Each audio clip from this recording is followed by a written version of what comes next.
Hello guys, आप सभी का बहुत बहुत स्वागत है आज के इस वीडियो में।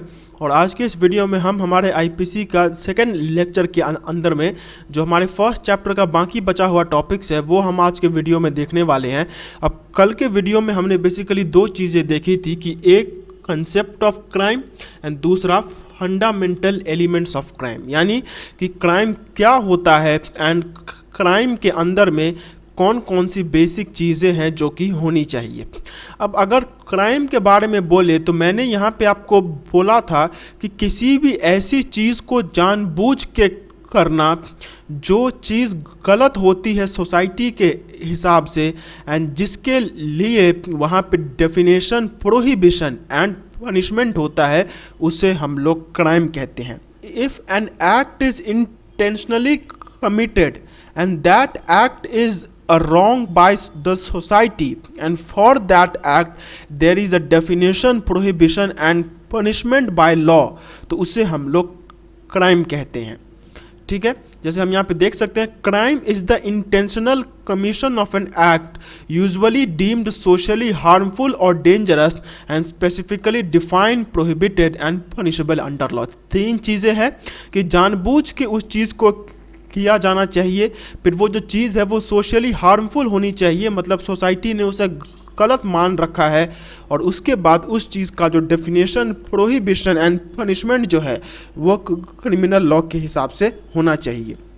जैसे अगर हम मर्डर की बात करें तो मर्डर जानबूझ के किया जाता है, मर्डर सोशली हार्मफुल है एंड मर्डर का डेफिनेशन, प्रोहिबिशन एंड पनिशमेंट जो है वो हमारे आईपीसी के अंदर में है, इसीलिए मर्डर जो है वो एक क्राइम है। ठीक है, वैसे ही रेप, एब्डक्शन, ये सब चीज़ें भी वहाँ पे आती है।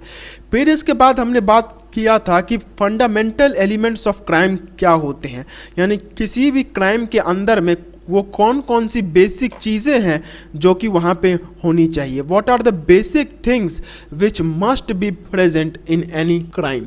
तो वहाँ पे मैंने आपको बोला था कि किसी भी क्राइम में मेनली चार चीज़ें ही होती हैं। सबसे पहली बात ये कि वो जो क्राइम है वो किसी ह्यूमन बीइंग के द्वारा, यानी किसी इंसान के द्वारा किया जाना चाहिए।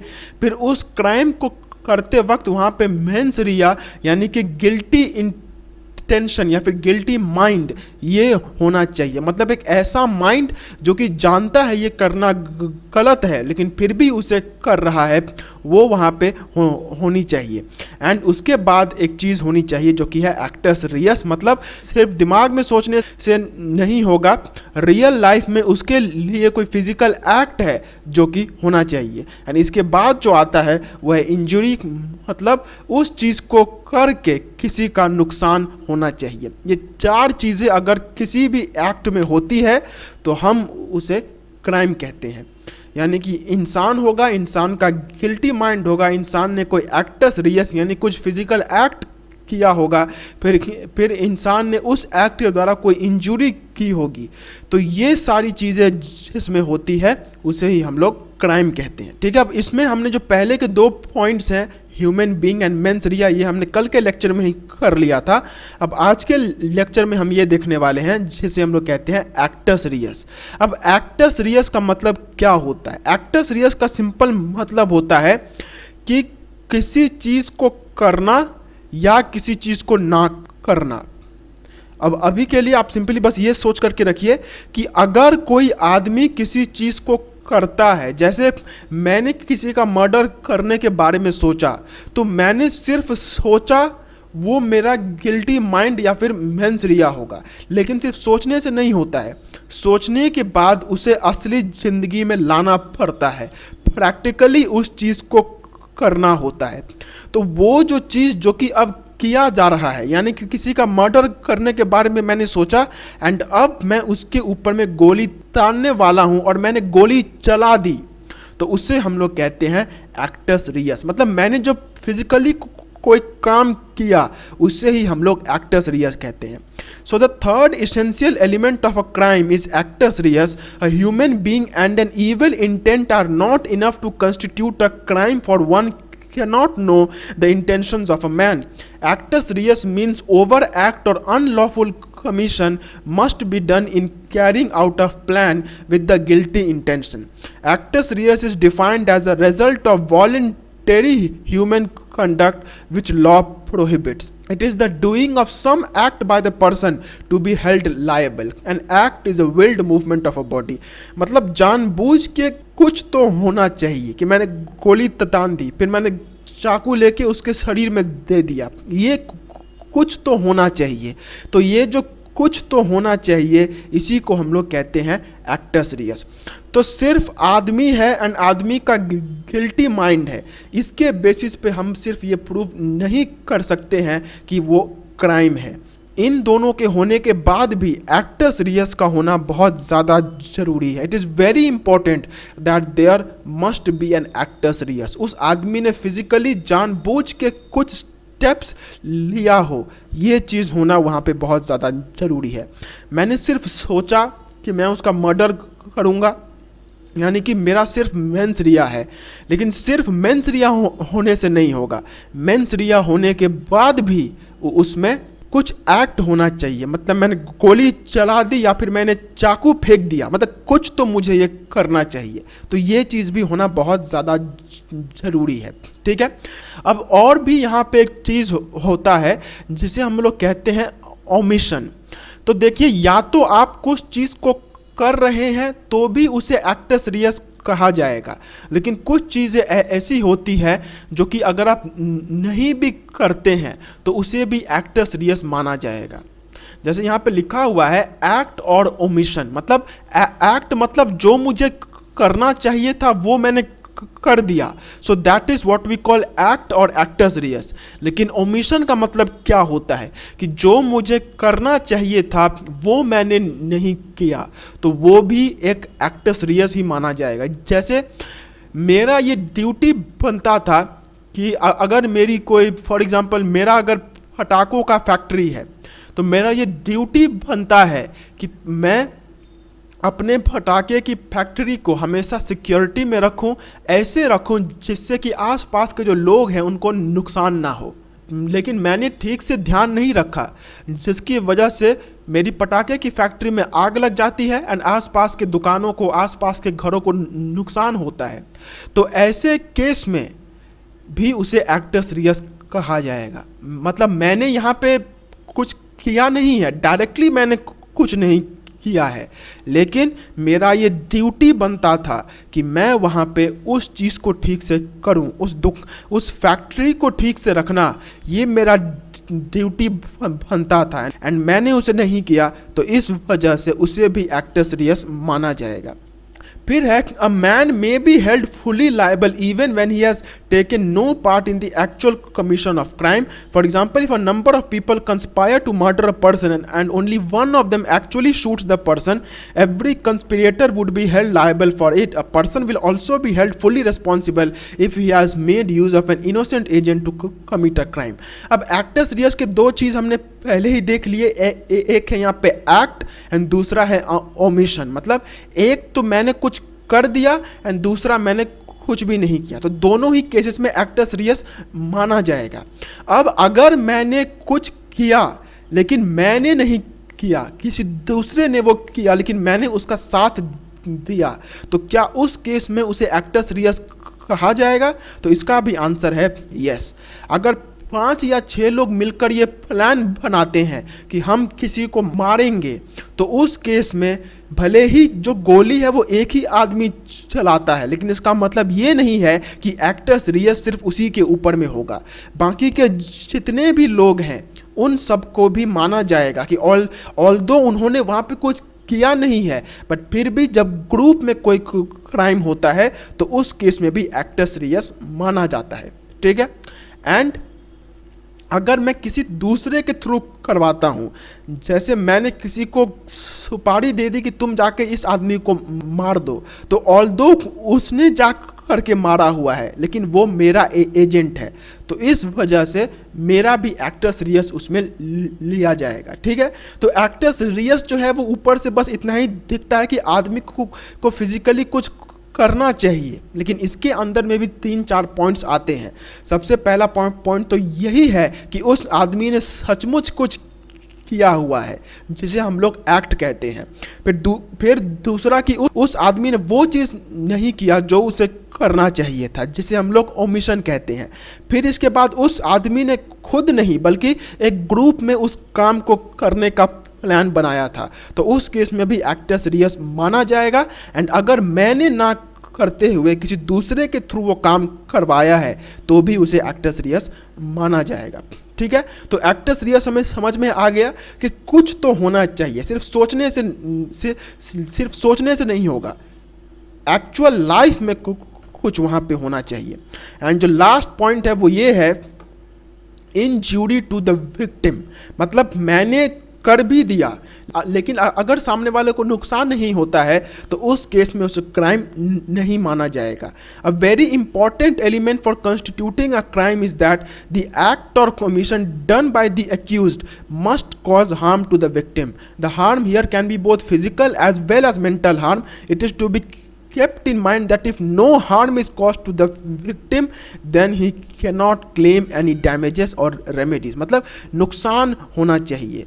मैंने सोचा कि मैं किसी के दूध में जहर मिला दूंगा, तो पहली बात मैं मिला रहा हूं तो मैं एक इंसान हूं, तो वो चीज़ यहाँ पे हो गया। फिर मैंने सोचा मेरा इविल इंटेंशन है, मतलब मेंस रिया है, वो भी कंप्लीट। फिर मैंने दूध में जहर डाल भी दिया तो वो मेरा एक्टस रियस हो गया। सो दैट इज जो तीसरा पॉइंट है वो भी हो गया है, लेकिन मैंने जिसके लिए वो डाला था उसने वो दूध पिया ही नहीं। तो अगर उसे बाद में चल के ये मालूम चलता है कि इसने मेरे दूध में जहर मिला दिया था, तो ऑल्दो उसे खराब लगे या फिर जो लगे, बट उसे क्राइम नहीं कहा जा सकता है क्योंकि सामने वाले को कोई नुकसान इस केस में नहीं हुआ है। ठीक है, सो 4 चीज़ें हमने क्राइम के अंदर में देखे कि पहली बात ह्यूमन बीइंग होना चाहिए, उसका गिल्टी माइंड होना चाहिए, फिर उसका कोई एक्टस रियस होना चाहिए and injury to the victim, ये चीज़ होनी चाहिए। ठीक है, अब हमने जान लिया कि क्राइम में कौन कौन से इसेंशियल एलिमेंट्स हैं जो कि होनी चाहिए।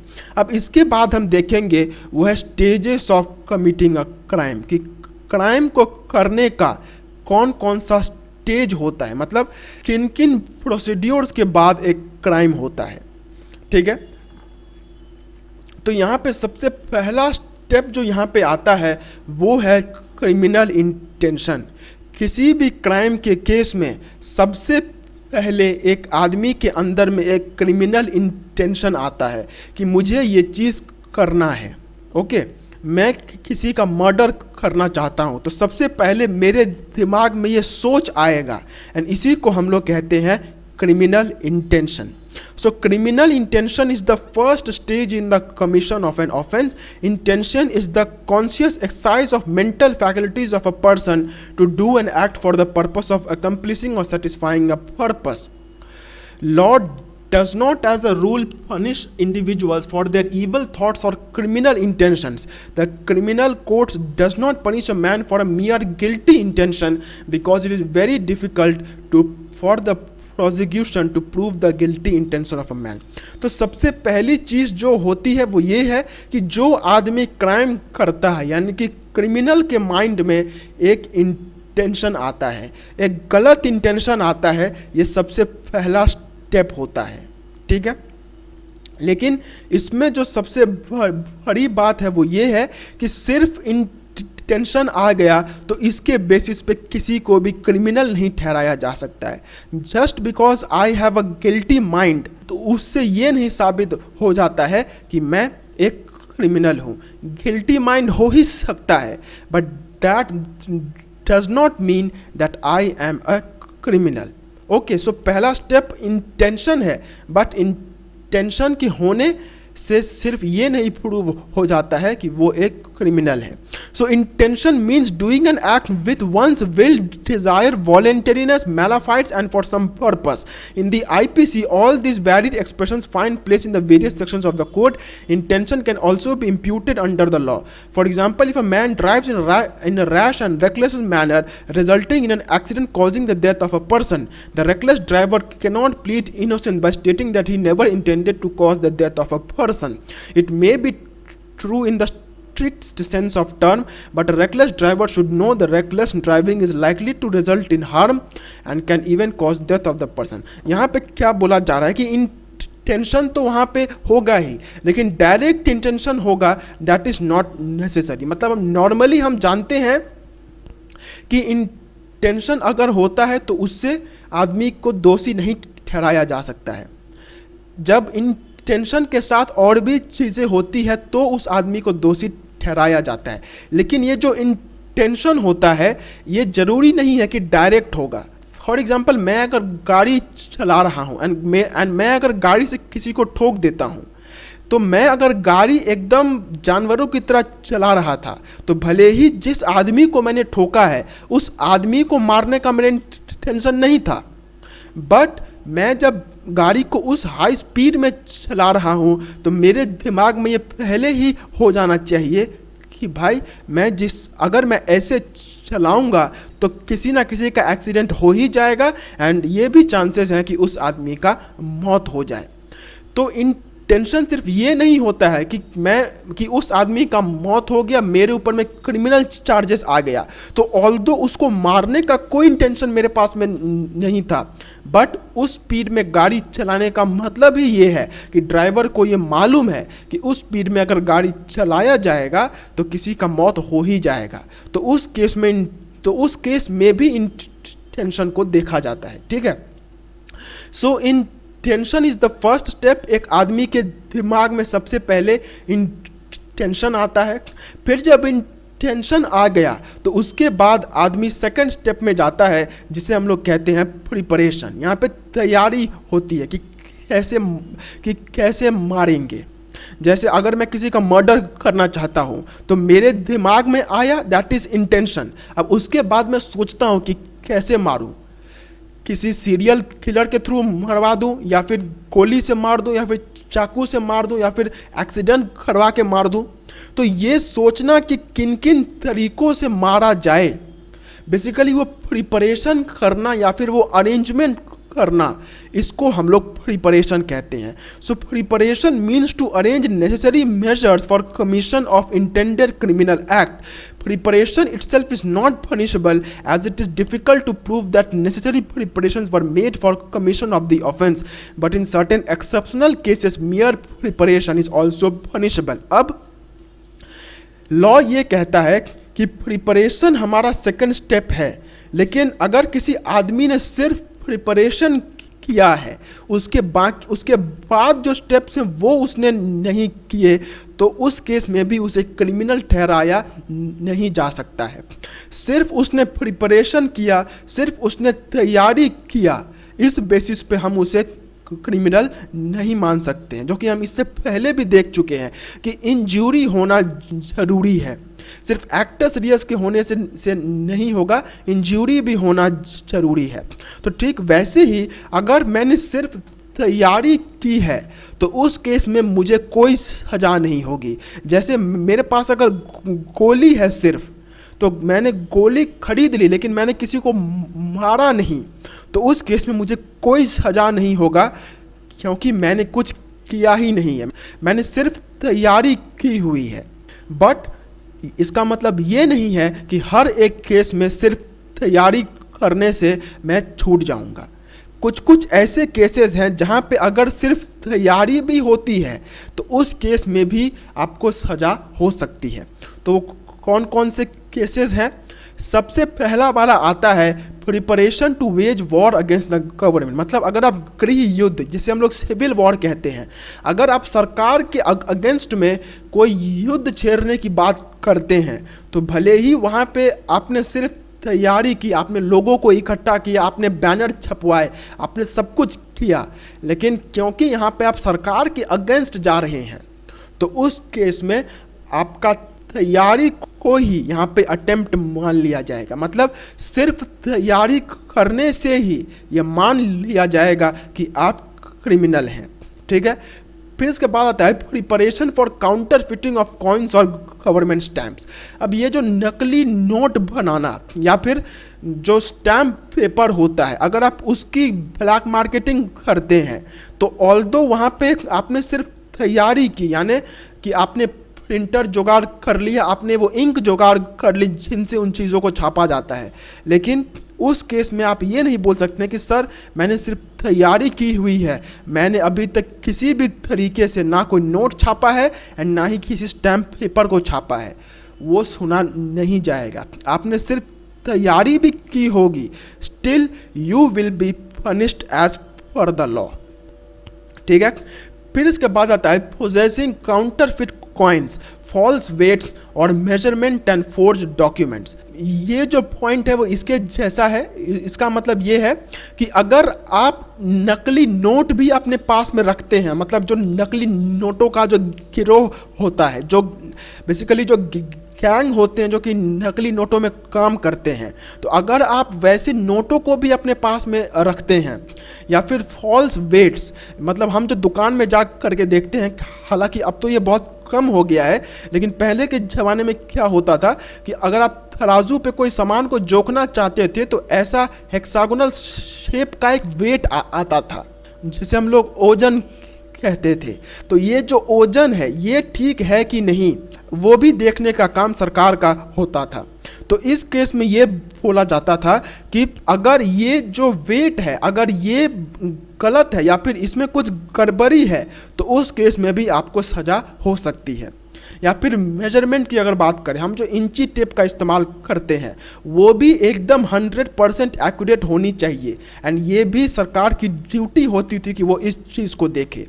तो बेसिकली ये जो वेट्स और मेजरमेंट या फिर जो नकली डॉक्यूमेंट्स होते थे, तो इन सब का भी अगर कोई आदमी अपने पास में पोजेशन रखता है, यानी कि अगर कोई आदमी नकली नोट या फिर नकली कॉइन का कारोबार करता है या फिर वो गलत वेट्स एंड मेजरमेंट्स को अपने पास में रखता है, तो इस केस में भी आपको इसी बेसिस पे आपको पकड़ा जा सकता है एंड जेल में डाला जा सकता है कि आपने वहाँ पे प्रिपरेशन किया हुआ है। एंड लास्ट में है मेकिंग प्रिपरेशन टू कमिट डकैती, यानी कि अगर आप डकैती करने का अगर तैयारी करते हैं तो डकैती हुई कि नहीं वो बाद का बात है। हम आपको इस बेसिस पे भी जेल में डाल सकते हैं कि आपने वहाँ पे सिर्फ तैयारी की थी। ठीक है। तो ये एक बहुत इंपॉर्टेंट टॉपिक है कि वो कौन कौन से बेसिकली केसेस हैं जहाँ पे सिर्फ प्रिपरेशन होने से ही आपको जेल में डाला जा सकता है, तो वो ये सब हैं। ठीक है। अब इसके बाद जो आता है, मतलब अब दूसरा स्टेप भी कंप्लीट हो गया। सबसे पहले एक ख्याल आया, फिर ख्याल आने के बाद मैंने उसके लिए तैयारी की, एंड उसके बाद अब जो यहाँ पे थर्ड अटेम्प्ट होगा, अब जो यहाँ पे थर्ड स्टेप होगा वो होगा अटेम्प्ट, मतलब मैं अब फिजिकली कुछ करने का कोशिश करूँगा। So attempt which is the third stage in the commission of a crime is punishable. Attempt has been called as a preliminary crime. Section 511 of the IPC does not give any definition of attempt but simply provides for punishment for attempting to commit an offense. Attempt means when the direct movements towards commission of a crime after necessary preparations have been made. When a person wants to commit a crime, he firstly forms an intention, then makes some preparation, and finally does something for achieving the object. If he succeeds in his object, he is guilty of completed offense, otherwise only for making an attempt. It should be noted that whether an act amounts to an attempt to commit a particular offense is a question of fact depending on the nature of crime and steps necessary to take in order to commit it. The act constituting attempt must be proximate to the intended result. अब हम यहाँ पे already जान चुके हैं कि हमारा जो थर्ड स्टेप है वो है अटेम्प्ट। अटेम्प्ट का सिंपल मतलब होता है कि हम कुछ करने की कोशिश करें, फिजिकली कुछ करने की कोशिश करना, इसे ही हम लोग अटेम्प्ट कहते हैं। ठीक है। So attempt means the direct movement, मतलब फिजिकली कुछ करना, इसे हम लोग अटेम्प्ट कहते हैं। ठीक है। इसके बाद हमारा आता है फोर्थ स्टेप जो कि है कमीशन ऑफ क्राइम और अकम्प्लिशमेंट। मतलब मैंने तीनों चीज़ें कर दी, मेरे दिमाग में एक इंटेंशन आया, फिर मैंने प्रिपरेशन ली, फिर मैंने अटेम्प्ट भी कर दिया। उसके बाद जो हमारा आता है वो है कमीशन ऑफ क्राइम और अकम्प्लिशमेंट। मतलब अब मैं क्राइम जो मैंने किया हुआ है उसका रिजल्ट आएगा कि क्या क्राइम सक्सेसफुल हुआ कि नहीं हुआ। So the last stage in the commission of a crime is its accomplishment. If the accused succeeds in his attempt, this results in the commission of a crime and he will be guilty of the offense. If his attempt is unsuccessful, he will be guilty for an attempt only. If the offense is complete, the offender will be tried and punished under the specific provisions of the IPC. तो जो last stage हमारा है वो है commission of crime और accomplishment, मतलब अब जो मैंने इतना कुछ किया उसका रिजल्ट क्या हुआ। तो यहाँ पे दो ही चीज़ें हो सकती है कि एक वहाँ का रिजल्ट पॉजिटिव आया, यानी कि मैंने अगर किसी को मारने की कोशिश की तो वो आदमी सही में मर गया, या फिर दूसरा हो सकता है कि वो फेल हो गया वो अटेम्प्ट। तो अगर वो आदमी मर जाता है, यानी कि वो जो अटेम्प्ट है वो अगर अकम्प्लिश हो जाता है, तो उस केस में हम उसे एक क्राइम मानेंगे, that will be considered a crime.